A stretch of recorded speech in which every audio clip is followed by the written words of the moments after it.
So good evening, ladies and gentlemen. Namaste and a very warm welcome to all of you to the 8th Parliamentary session of the World Teen Parliament. Namaskar, आप सभी का स्वागत है विश्व किशोर संसद के 8वें संसदीय सत्र में. Today we have some amazing guests with us, but before we actually start interacting with them, before the teenagers start interacting with them, a small story about what actually is going on around here.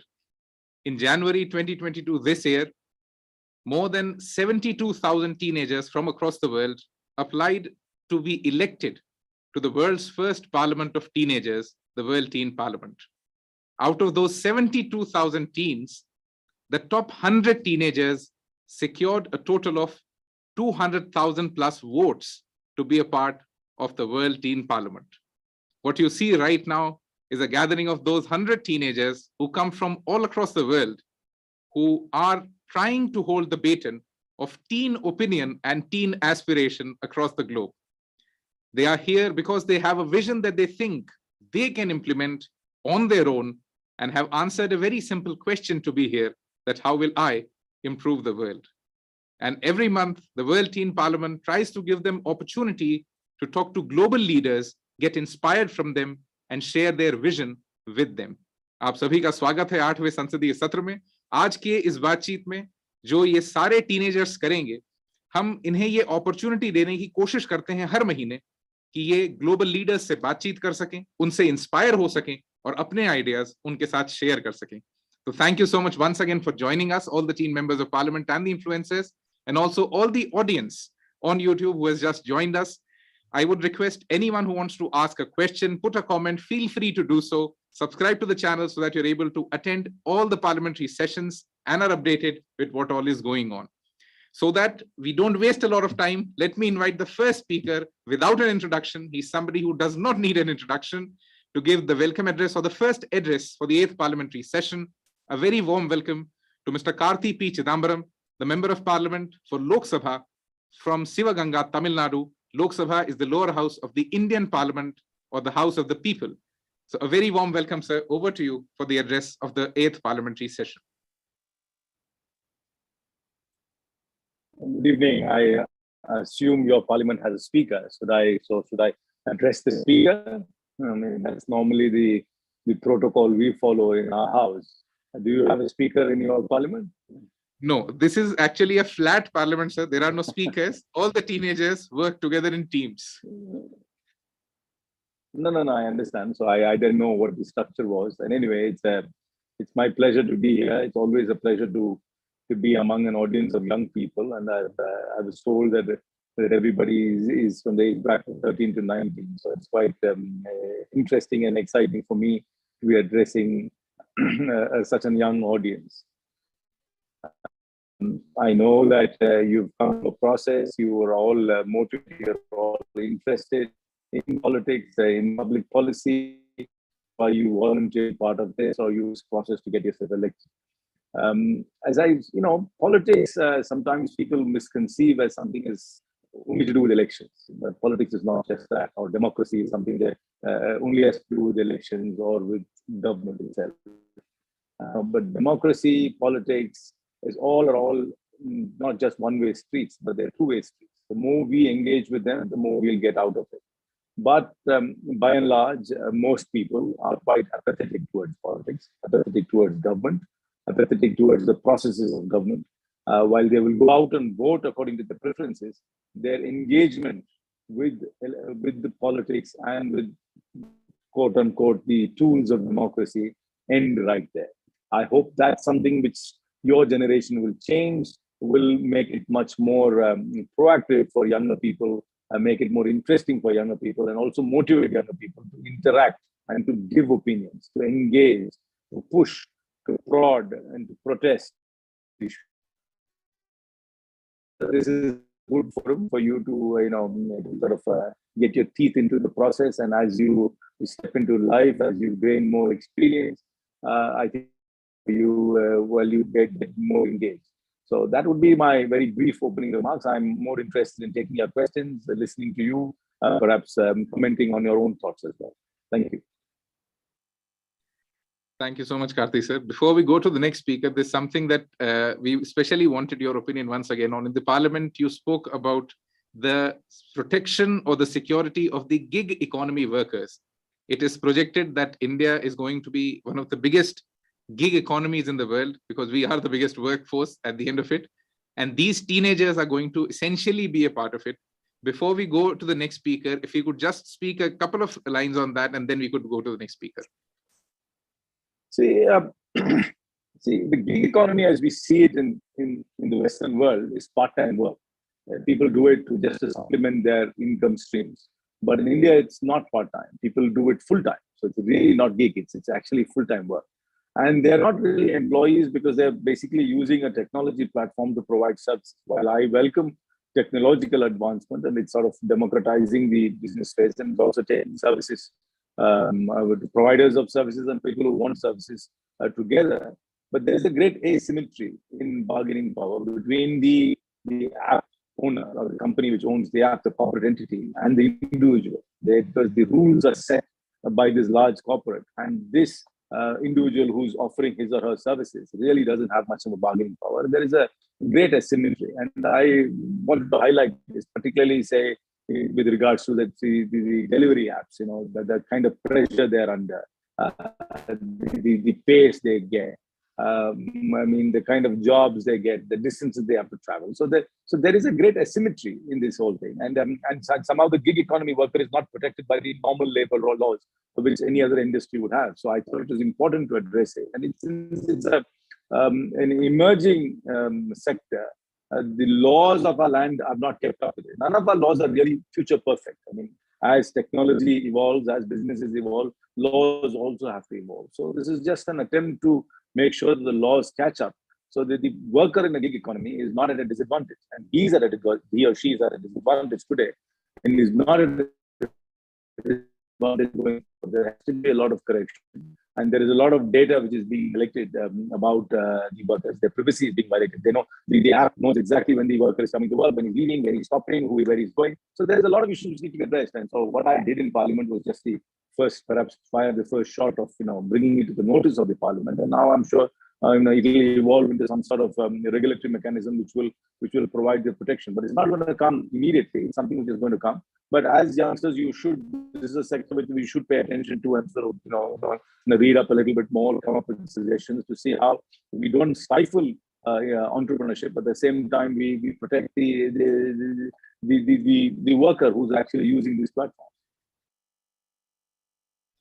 Thank you so much, sir. The reason why we asked this question was that in the last parliamentary sessions, a lot of teenagers have raised this question that are our laws or legislation future ready, and how can teenagers contribute into it? Most laws are not future ready because, society is evolving all the time. I mean, we are not ready. Nobody foresees how everything will be. What was acceptable 50 years ago is not acceptable today.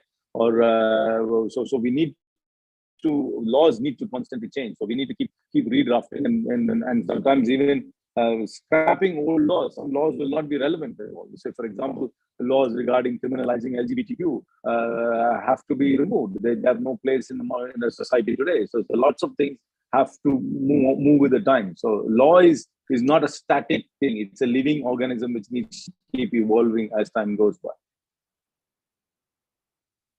Thank you so much, Karti sir. Let me invite the second speaker for the 8th Parliamentary session for their opening address. A very warm welcome to Dr. Snehal Pinto, the Director for the Ryan International Group of Institutions, an institution that runs many schools across India and also internationally. Over to Snehal ma'am for her opening address. Thank you, Daksh. And congratulations to you and the entire team at World Teen Parliament. And it is my honor and privilege to be here, just to be able to address world leaders. And I call you world leaders because you are grooming to be one in your own sphere. It is with great honor. I thank my Lord Jesus just for the privilege of this platform. And as I wish each one of you, world teen leaders, dignitaries, mentors, coaches, faculty, and all you members of the World Teen Parliament, I want to first congratulate you all and say we are mighty proud of you. This is one of the first big strides in your leadership journey, and onward you go. Congratulations to the entire team again in making and taking a big step. in creating a community of world leaders who will not only let the future unfold itself, but will shape it themselves. I endorse this platform, and at Ryan's as well, we have our event called the Indian Model United Nations. And therefore, I'm a great supporter of platforms like these, and the World Teen Parliament is indeed a unique one. Like you said, Daksh, it's a very flat parliament, a lack of hierarchy. But at the same time, it is to infuse skills and nurture skills that they would need for the future. And therefore, I'm truly honored to be a part of this amazing initiative. I managed to watch just a few sessions, and they have been full of learning. And I hope our teen leaders here were enriched by these sessions. I know you all are waiting to ask questions, but I would have loved to ask some questions as well. And today, as I heard Karti sir, just speak on just a few expectations from you all, and I just wish to submit my reflections and just my 2 cents for each of you. Really, we live in a world that is awash with information, and you would know better, dear leaders, that we seem to be facing an increasing scarcity of wisdom. And what's worse is that we confuse the two. There's a tendency of confusion between knowledge and wisdom. And we believe that having more access to information produces more knowledge, and it results in more wisdom. But if anything, the contrary is true. More and more information without the right context, without the proper context and interpretation, will only muddle your understanding of the world rather than enriching it. And therefore, I would hope that this, in this barrage of the readily available information, which has already created an environment where one of the worst social sins you can commit is to appear uninformed. And we seem to be in a culture where it is hugely embarrassing not to have an opinion on something or everything. and to seem informed. So we tend to form our so-called opinions hastily, and it's based on fragmentary pieces of information and superficial impressions rather than a true understanding.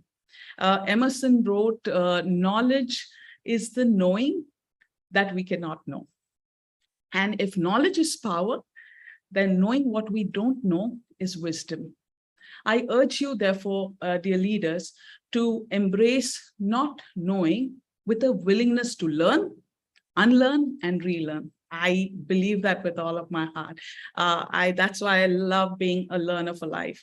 And therefore, it's one of the most important yet challenging aspects of life and growth itself.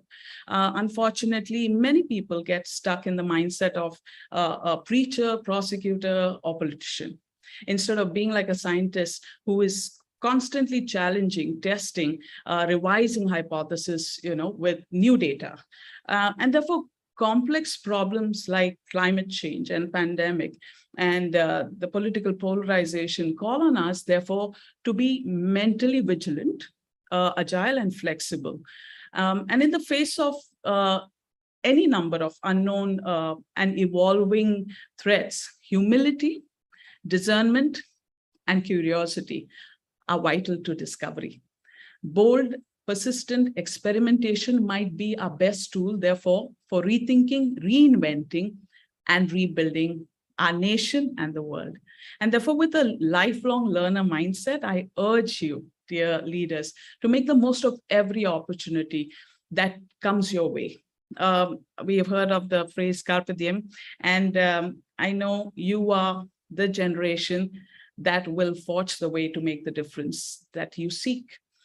We therefore look forward to learning from you, alongside you, and shaping the world together to a better future. It's not just an optimistic, idealistic phrase. I am hoping that as you have just initiated your leadership journeys into being a part of the WTP, this will only be one of the many steps you will take to learning, unlearning, and relearning for life. And on that note, I want to wish you congratulations again. And Daksh, thank you for having me. It's a privilege being here. Thank you so much, Snehal, ma'am. So let's now go to the questions. Teens, are you ready with the questions? Let me invite the first member of parliament for the question, MP Shivansh Kumar Raj. Shivansh, over to you. Please unmute yourself.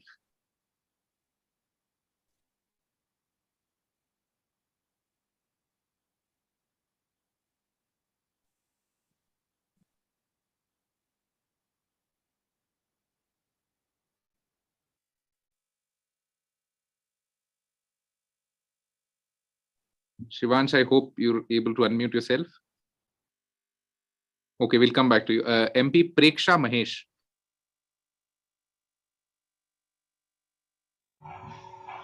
Namaste, sir. I am Preksha Mahesh from Bangalore, Karnataka. I study in class 10, Daffodils Foundation for Learning.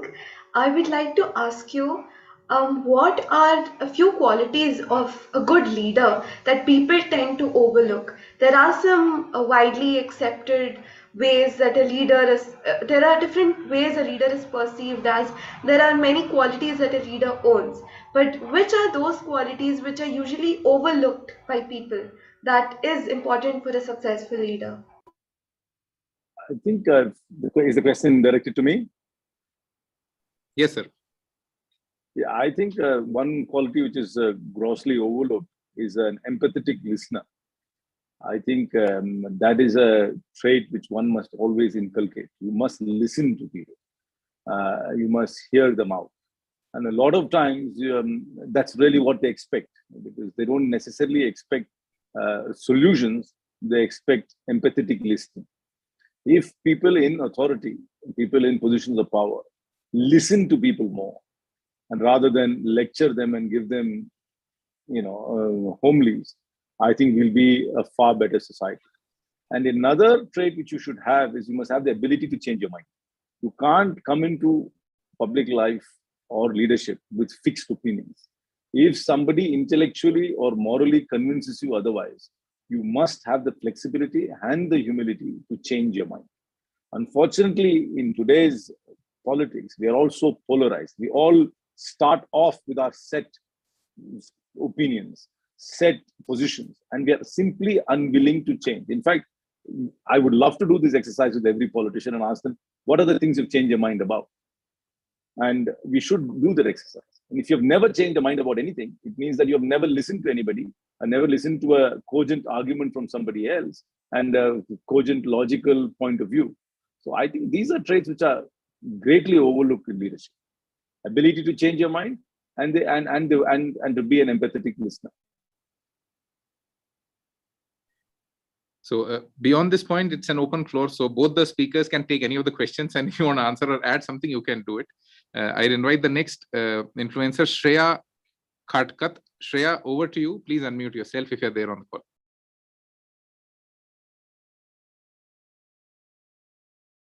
Okay. So the next is MP Arshi Mukherjee. Arshi Mukherjee, please unmute yourself. Namaste to all of the eminent speakers present here. It is really good to have both of you here, but my question is for Mr. Karti P Chidambaram. And first, let me introduce myself. My name is Arshi Mukherjee, and I'm a class 11 student from Bhavan Vidyalaya, Panchkula, Haryana.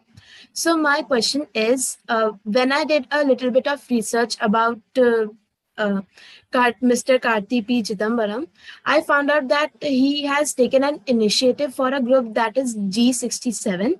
So that group was about addressing all the social causes. And one thing I noticed about that, the power of the group to bring people together to work for a social cause. So similarly, I at WTP, I aspire to work for a social cause as well, but that can happen with collaboration and including many people in my community at the local level. So could you please provide me some tips and suggestions to make the same really effective? G67, to be honest, is not exactly very active, but it was formed as Generation 67 because in Tamil Nadu, you know Tamil Nadu politics, the Congress went out of power in 67 and the Dravidian parties came to power in 1967.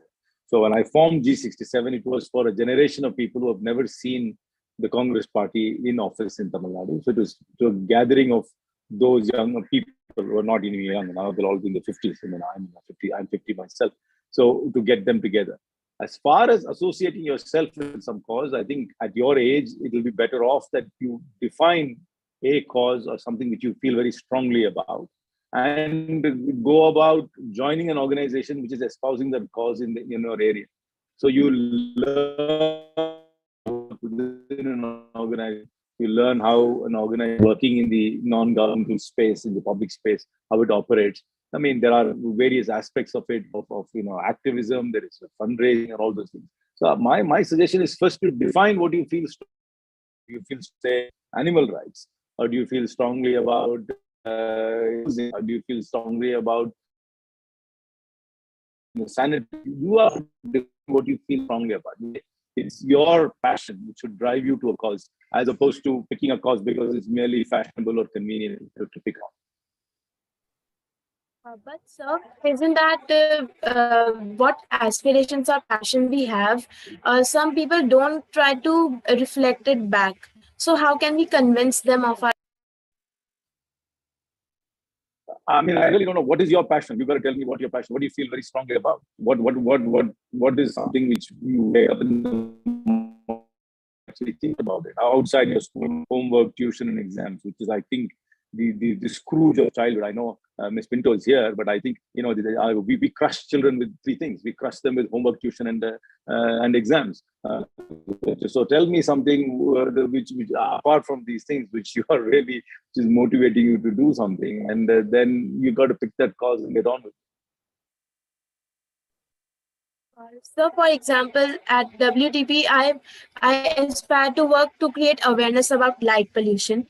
So, like this idea is a bit new, and people tend to lack awareness about it. So, if I invite them to work with me, they're a bit hesitant, like will it work or not. So, how can I convince them of this? To be honest, I'm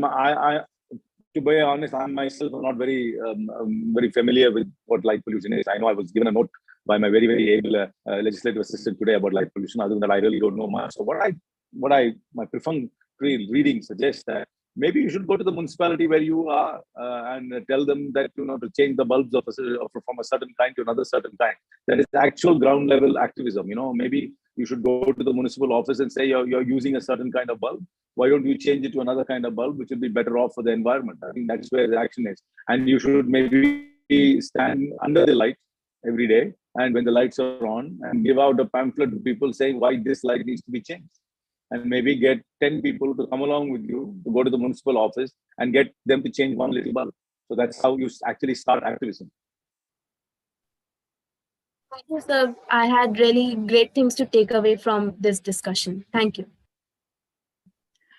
Can I just add that, Arshi, since this is a relatively new thing even for us, I think first charity begins at home, really, and start with your friends, start with your own extended family, and if you're living in a society, start with the society. In the school, start in the school, and I think it really starts from the small to the big out there. And as you make that, you pick up momentum and people buy in, and then, they see that you have a passion. It's not a fly by night kind of a thing. You are really passionate about this cause. And I think once people see passion and commitment, they buy into that vision. Thank you. The next question comes from MP Devansh Agarwal. Devansh, please unmute yourself. A very good evening to all the esteemed guests and the Member of Parliament present here.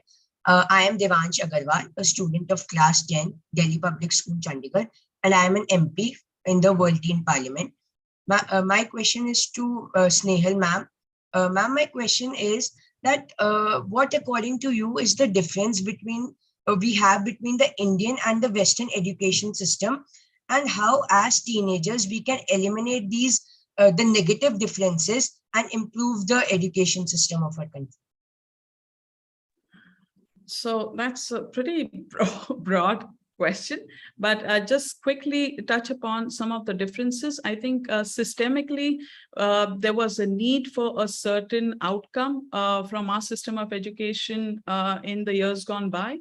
And I think we've more than met that need. And with the National Education Policy now, which is a pretty aspirational document, there's been some provision of a framework. There's been a provision of some framework to kind of say embrace the new, whereas international boards of education, namely the International Baccalaureate and the Cambridge as we know it, the IG, CARE as we call them now, their systems of education are pretty rigorous as well, and I would compare them to ours. Unfortunately, along the way, because of certain models of the previous century, we have continued to carry on with those approaches to teaching learning. However, I do believe change is coming, and it's here at our doorstep. And it begins with us as educators. It begins with really the parents who have already traveled around. We have a changing demography of parents now who expect more than just the rote a memory, a kind of an approach to learning. Experiential learning, holistic development is something that we nurture, and I know there are schools across our nation that are already doing their bit in ensuring and nurturing the same. What you can do in order to embrace practices is, since you're in the 10th standard, Devansh, I know there's a need for you to get through your board exams, and now the focus from the 10th standard is now going on to the 12th grade board exams. So that kind of takes off some pressure. However, what I would encourage you to do is, like in the IB, there's something called the CAS and the TOK, and in the IG, there's something called Global Perspectives.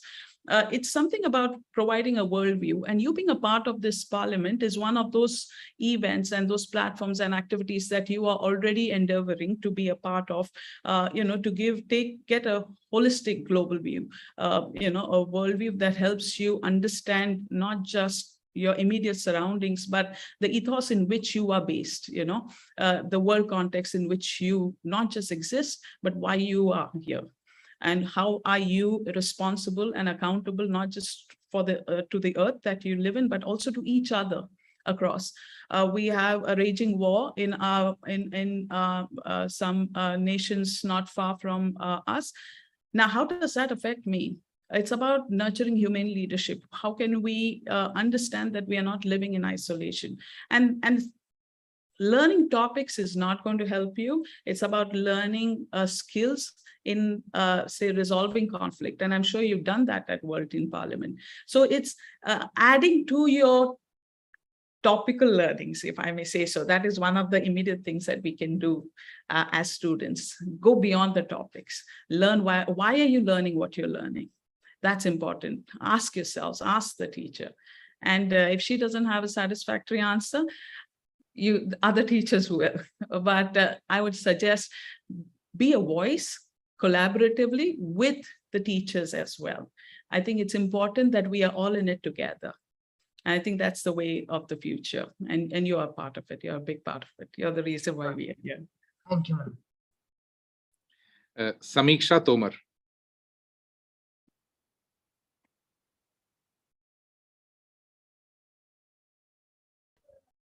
Hello, good evening. I'm Samiksha, an influencer from Meghalaya.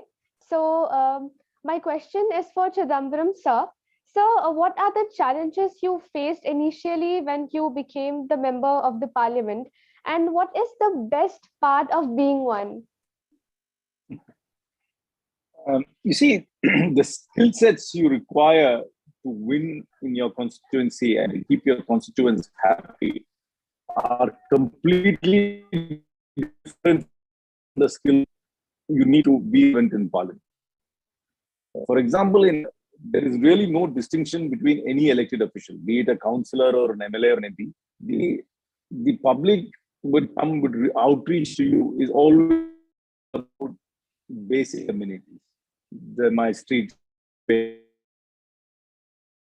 I'm not getting the supply, or the supply is erratic, or the police station, they're not registering my complaint. So they need, because our systems don't work seamlessly, there is always a need for intervention at the grassroots level. That is what the constituency expects from you. But when you come to Parliament, what you do in Parliament is you're supposed to be knowledgeable about these various laws the government's bringing about. And as an opposition MP, you're supposed to critique it. So there are two completely different sets. We have a system to elect people who are good constituency MPs, but they are being taken and expected to do a job in Parliament of being legislative. So there is a huge dichotomy in between our election process and the job we're supposed to do in Delhi. That very few MPs are good constituency MPs and also perform very well in Parliament, where they're able to knowledgeably speak and participate in debates and all those things. So it's a complicated relationship between what you do in the constituency and what you do in Parliament itself. And in Parliament itself today, what is disappointing is that everybody votes according to their party line. So you can make the most brilliant speech in Parliament and you can never convince anybody to your point of view. The BJP will vote according to the BJP's diktat, the Congress party, the Congress party will vote according to the Congress diktat. I cannot change a single person in the BJP to vote from my view, and neither can they change anybody from our point of view to vote in them. So debate is practically becoming academic and only for the records and not to actually change minds and hearts. That is a disappointing part. What do I like about being in politics is, what I like being an MP is that I am able to intervene. I am able to bring about, I'm able to intervene with a little authority. I'm not saying MPs have great authority. Whatever little authority I have, I know that I can make a difference in people's lives. I mean, that somebody might be applying for a student loan and the bank is delaying the process. If we can maybe hasten the process by which they get the student loan in time for them to pay the fees to go, something like that, that's fine. So there is a lot of little interventions we do, which is very satisfying. And also, because we get this huge platform as Parliament to speak, you always get media attention. I mean, as Mr. Gaur pointed out, I spoke about the gig economy. If I had tweeted about the gig economy, and many would have not noticed it, but since I had this platform called the Parliament of India, where I could speak about it, it gets noticed. So that's the biggest privilege, that you have a forum to say what you want to say, and it will get noticed. It's likely to get noticed. I won't say it's getting noticed, it's likely to get noticed. Actually, Thank you, Snehal ma'am. Thank you. So Snehal ma'am wants to ask a question to Karti sir.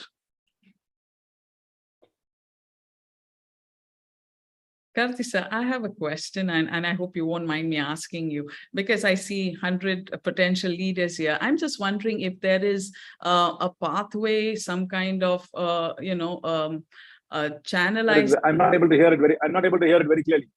Can you hear me? Can you hear now me? I'm able to hear you. Yeah, there was a lot of staccato. Yeah. Okay. What I wanted to know, sir, if there is any way, we have 100 leaders here, is there any way we have in our system a pathway for leaders who are interested in politics to find some kind of internship roles in, active leaders like yourselves at the constituency level, or in your area, or in the state, or in the city where they are at? Is it possible for them to kind of get some internship? Before that, let me ask all these MPs a very simple question. There are 3 elected officials in your area: the councillor, the MLA, and the MP. You all will have a councillor, MLA, MP. Can you name all 3 of them? How many of you can name all 3 of them in your own area? You're all technically active in public life. You want to be participating in public. Please name your councillor, MLA, and MP. I mean, I would start with Snehal herself. Can she name the councillor, MLA, and MP? She has to unmute. Hello? I'm not able to hear anybody. So could you please repeat the question? I would want all of you to put up your hand if you know the name of your councillor, MLA, and MP in your own area. That's the starting point. And I think Ms. Pinto must first tell me whether she knows the name of her councillor, MLA. I know Mr. Shelar, who is our MLA. And our councillor from here is one of the other BJP members. You should have his name. know his name, but I know Mr. Shelar there. So I know he's definitely one of the MLAs here who serves from our constituency. That much I know. See, the point, no, there has to be only one MLA. There can't be a series of MLAs serving a point. 95% of the people in this country will not. I mean, I know there are people from other countries here, and I can't speak for them. But 95% of the people in India will not know the name of their councillor, MLA, and MP. And I would really like to know whether these 100 MPs of World Teen Parliament know the names of the councillor, MLA, and MP. Ms. Pinto did not know the name of her MP and did not know of her councillor. She knows the name of her MLA, but she does not know the two others. So the first step is for us to, if you want to be active in public life, is to get engaged with the elected representatives. Unless you start engaging with them, unless you start reaching out to them, unless you start even pestering and badgering them, and how will this democracy work? This democracy is not just about going out and voting on the day of elections and forgetting it and coming back 5 years later, complaining that nothing worked and come back and vote for somebody else or for the same person. So unless we engage in that. So I think I would urge all the teen parliamentarians here, the first step is tomorrow, find out who councillor is, find out who your MLA and meet them. And they will come to the constituency.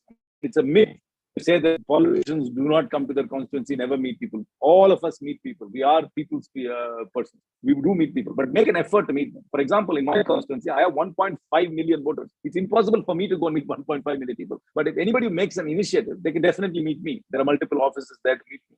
So I'm sure every MP, every MLA, every councillor does that. So, but you make the effort to go reach there. I think the first step is you getting engaged with them and then go volunteer your services. If you like one of them, you think you can work with them, volunteer your services.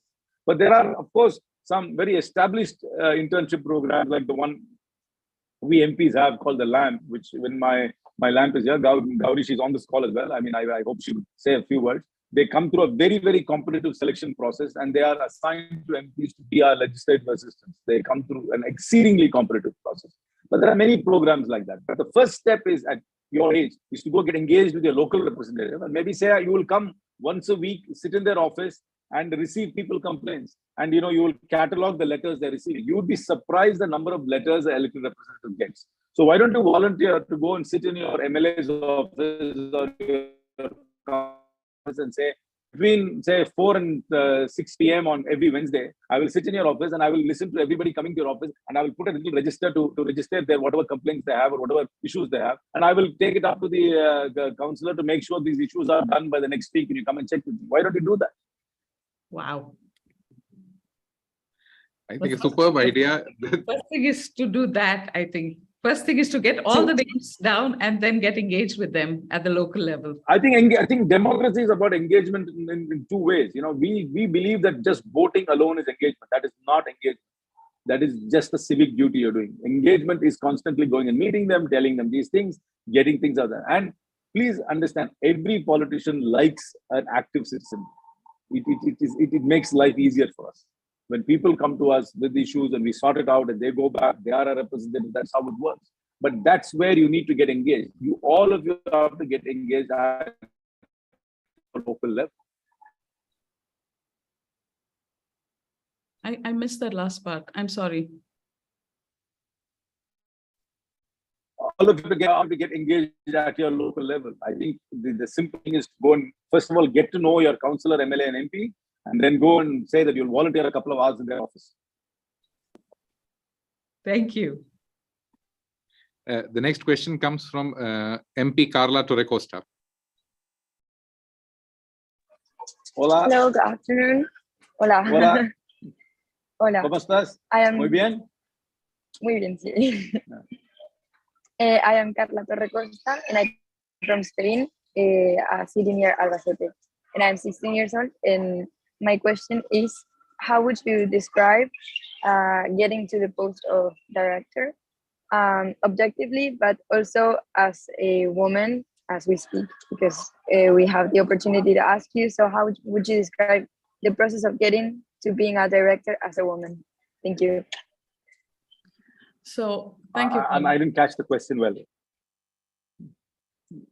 Okay, So yes. Let me understand. Yes. Carla, what you asked is how is it that I got appointed to the role of the director, and as a woman? First, I want to know what inspired you and how you feel in this post, Okay. like in this job, and then how you think as a woman in India and or this situation now as a woman getting into these posts. Yes. So two parts to that question. Thank you, Carla, for the question. Two parts to that question. I have the privilege to be in a country where I have reasonable access to education, and education is an empowering tool for, not just mobility in your career, but just to empower oneself in order to be independent financially as well as otherwise. It just, this is my privilege being in this nation.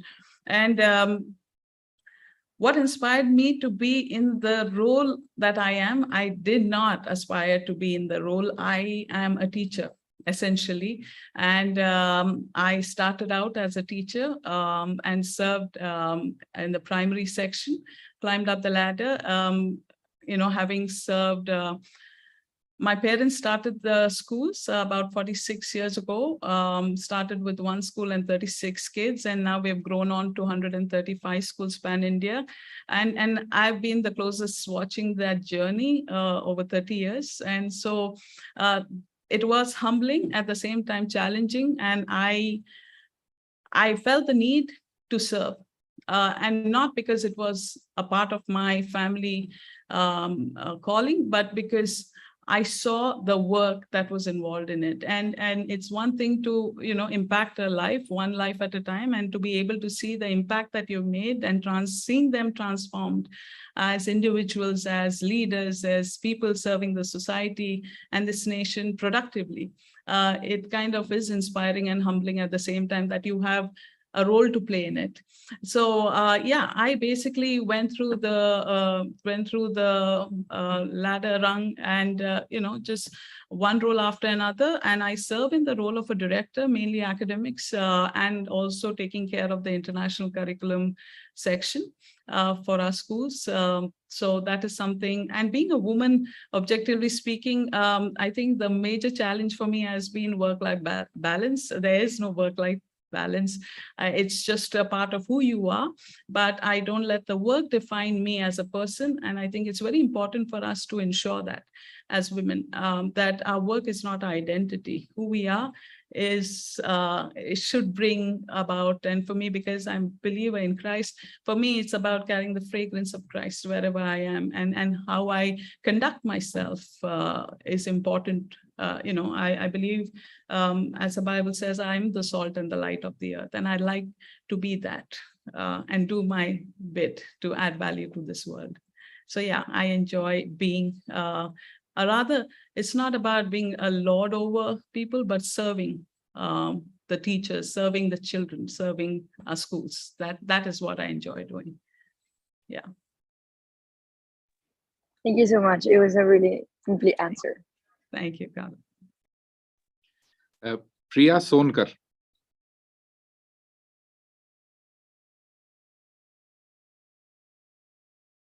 Priya, if you're on the call, please unmute yourself. Namaste, sir. I am Priya of 12th Humanity, Satmarchapuria School, Lucknow Goal Campus, and I am an MP in World Teen Parliament.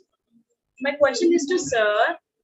According to RTI Act of 2009, it was mandates a minimum of 25% free seats for children belonging to the economic weaker section in the all private school. But we talk in reality, it isn't anything like that. Even if the number is very less. So, sir, what can be our approach towards this?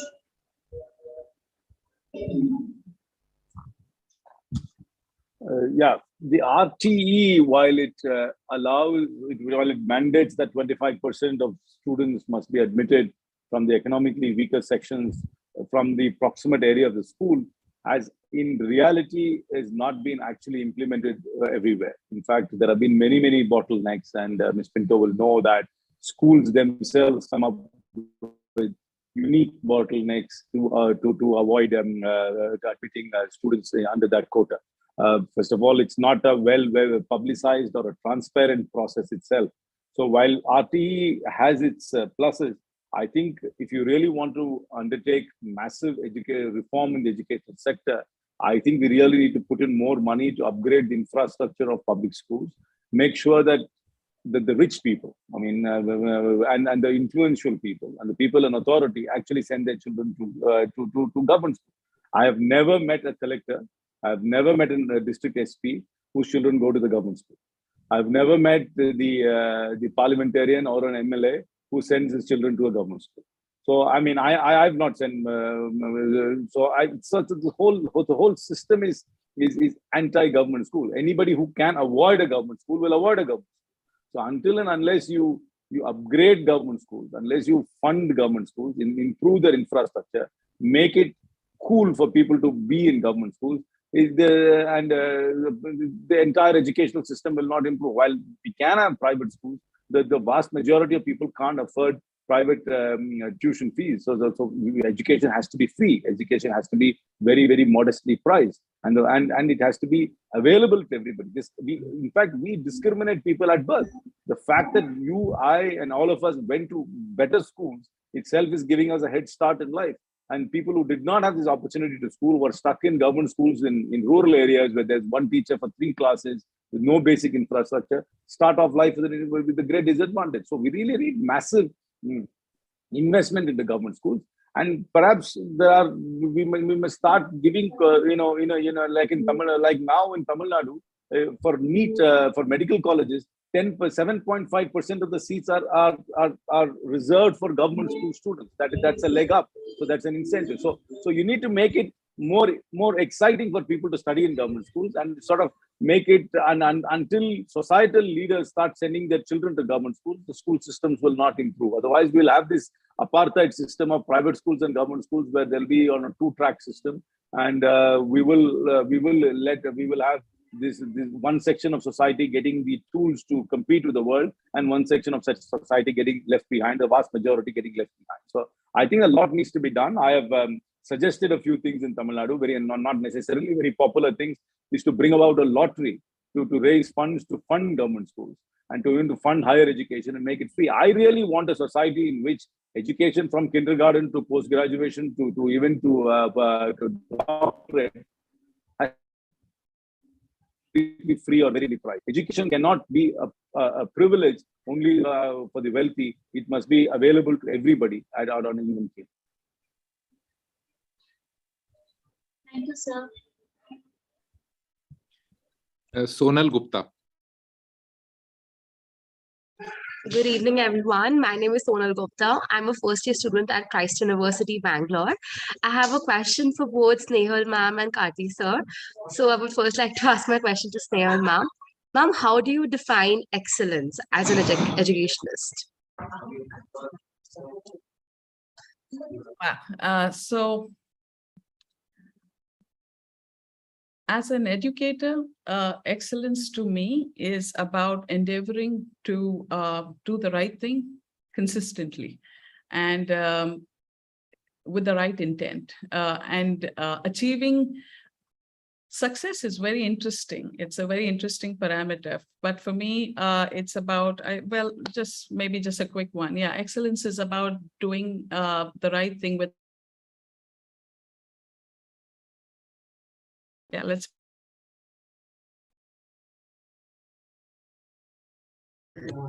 All right, ma'am. Thank you so much. And so Karti sir, I actually wanted to share an incident with you. Like, as you spoke about that we should work with the municipal corporation, we should engage at the ground level to bring a change, and we should, engage with the MLAs and MPs. So recently I have been conducting a drive pan India, which is called the Project Green and Garbage, where in different cities we conduct cleanliness drives and also plant trees after the drive is conducted. So we have had success stories in various cities of India, including Jalandhar, Gurgaon, Delhi, and also Chennai. But so during our last drive in Chennai, a very sad incident happened with us, which I wanted to share. So the city head for Chennai, he kept on waiting for like long hours in the municipal corporation office, and there was some corruption and exploitation at between the officers and something. And our last drive was not being able to conduct it because they were not providing us with the funds that we required to successfully conduct the drive, and also the resources that we required, the municipal corporation trucks and the help. So how should we deal with the corruption and like which happens this way, and how can we stand against it? Because the child was too scared to report it, and we were like not able to take any action. And as I only know Expose English. the... Yes, sir. No. If there is, I heard only parts of what you could say. The audio was very, very difficult for me to comprehend. If there was a specific problem, and if there is a representative of your organization in Chennai, ask them to reach out to me. Or if you are based in Delhi, you can reach out to me in Delhi itself. I'll be happy to write to whoever the mayor or the corporation commissioner to highlight whatever issue you're saying. But if there was a demand for corruption or a bribe, I would urge you to expose it. I mean, you now have the power of social media to expose it. You put it out and use it, which will force them to respond. But if you want me to write to somebody or to highlight your issue, I'm happy to. Thank you so much, sir. That means a lot. And sir, how do we deal with this thing? Like the child, I told the child, the city head, that let's expose it. So he was very scared, and he told me that I do not want my family name to come in, or maybe, he was scared that, I'm not able to fully understand. Difficult. So I would suggest that you reach out to me like the issue. I'm not able to comprehend the issue right now. All right, sir. Thank you, sir. I'm sorry. I couldn't get the question, the details of the question for me to respond properly. Yeah. The next question comes from Sumera. Sumera, over to you. Hello, sir. My name is Sumera Mickelson. I'm an MP of World Teen Parliament. I'm currently doing 11th from MS Creative School. My question is to respected Karti Chidambaram, sir. All the MPs and influencers of the World Teen Parliament are basically school students, and I'm most trying to answer the particular question of ages. I feel the current Indian education system is primarily based on one-size-fits-all approach. I'm extremely proud and the number of eminent Indian scholars who are creating the history globally. But are we truly nurturing the unique talent of every child possesses? With your profound and experience and knowledge, sir, do you feel that new laws governing education must be proposed and enforced? I'm sorry to hear this. I was not able to hear anything. I'm not able to hear anything properly. Sumera, go a little slow. I'm able to hear you well. Okay, sir. Somebody needs to tell me what she asked. Sir, the laws currently prevailing are made by people different from the different perspective. The young generation will have different perspective to those very laws. How should we both correspond with each other? How can we make change in the system without particularly changing or adding the law? I think young people must speak up. Young people must speak up. They must go meet their MPs, put pressure, write more often, be vocal. That's the only way. How does Parliament reflects society?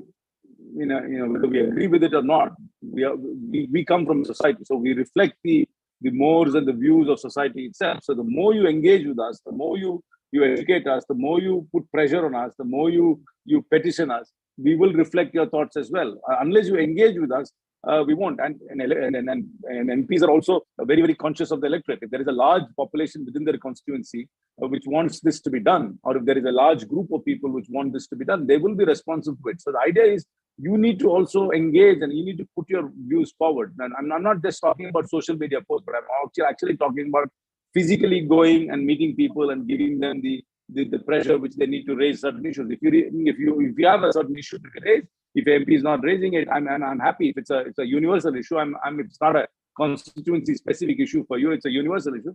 I mean, there are many MPs who would be happy to raise it. I mean, if you, For example, I mean, the issue of being able to attend school wearing a hijab. I mean, there are many of us who are willing to support that. And as long as there is a uniform code, if the hijab is part of the uniform and you're allowed to wear it, we are willing to support that right. So many of us have our own ideological moorings, our own ideological beliefs. But if there is an issue of little bit of universality, there are many of us willing to raise it. So you need to engage with us. You need to talk to us. You need to reach out to us. And it's not difficult to reach out to elected representatives, contrary to what the movies portray out. You know, we are people's persons. We are accessible. We communicate. We see social media. We don't like criticism, so we like good comments about us. So we will respond when people reach out to us. Thank you so much, sir. Actually, there are many more questions to be put to the guests, but the time is nearly over. We're coming close to time. Yeah.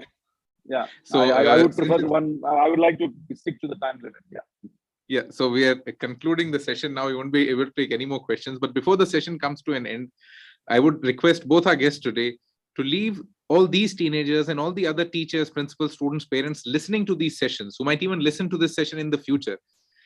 Democracy is not a fad.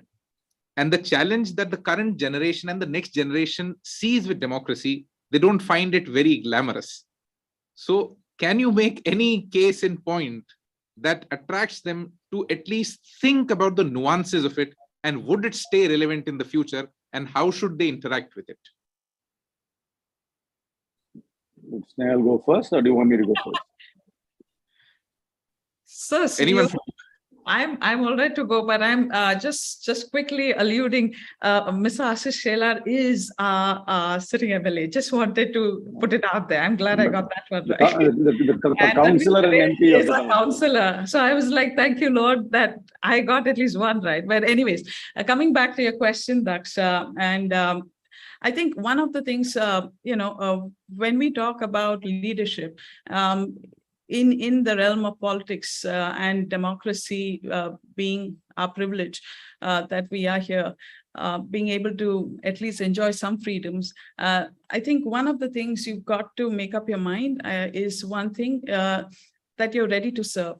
Yieldedness and the willingness to serve is a quality. The way I see it, leadership at these levels is not glamorous all the time.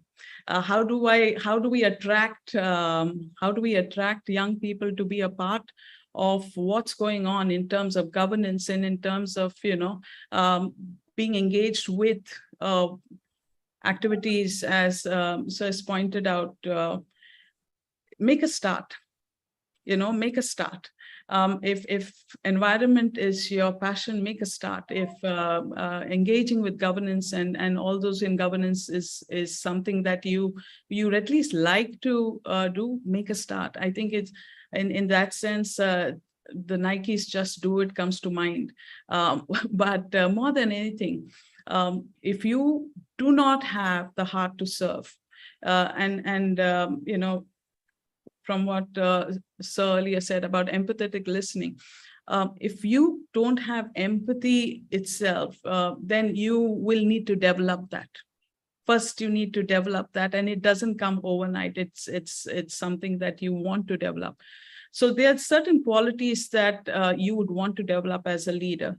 And serving isn't glamorous all the time. Leadership can be lonely, but it's not about having all the answers all the time. It's about getting them together, making a difference and acting on what you have decided, to make an impact about. I think it's just get down to it and make a start. To me, that would be one of the first things to do, especially at the age that they are.